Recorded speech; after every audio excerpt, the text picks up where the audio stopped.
So I'm going to do this in a mixer today. You can do this by hand with a whisk, or you can do it with a handheld mixer. You just want to get it to the same place, and you can do it either way. I'm just kind of in a hurry today, so I thought I would just use my mixer. So we're going to turn this on. You want to turn it on to medium high to high, and I may turn it up as we go along. Okay.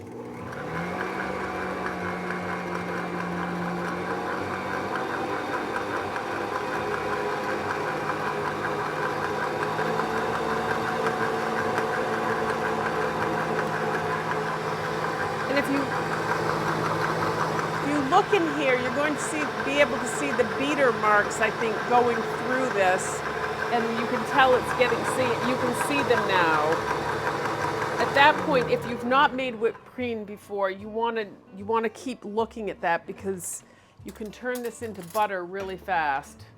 But right now, that's a pretty good consistency. It's loose, but we're not quite there. So before I do anything else, I'm just going to add a little vanilla. So I have probably a cup in here, maybe a cup and a quarter. I'm going to add probably a little bit more than a half a teaspoon. This is to taste. And then I'm going to add some confectionery sugar.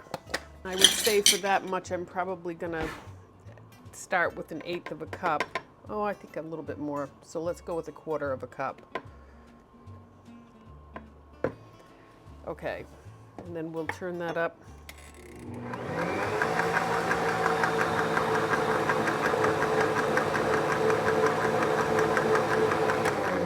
We're gonna see how that tastes.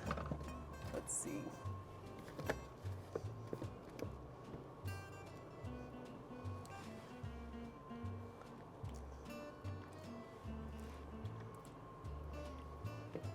It's perfectly flavored, and I think I'm going to go a little bit more. Every time I'm making whipped cream, my mother used to buy Cool Whip, and I always think of the texture of that. So that's what you're looking for. You just want it to be firm, and it will last in the refrigerator that way, just like Cool Whip. But if you leave it too loose, you have to kind of mix it up the next time you use it. This way.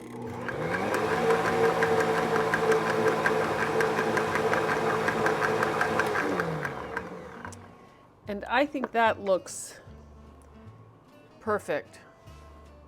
It's very firm, and that's all there is to it. It's that easy. You can put it in a piping bag to put on top of dessert. You can just scoop it on with a spoon. You can use an ice cream scoop. So this is the whipped cream. It's nice and fluffy, it's firm, and it's delicious. And if you'd like to see some ideas for recipes to put this on, click here. Thank you.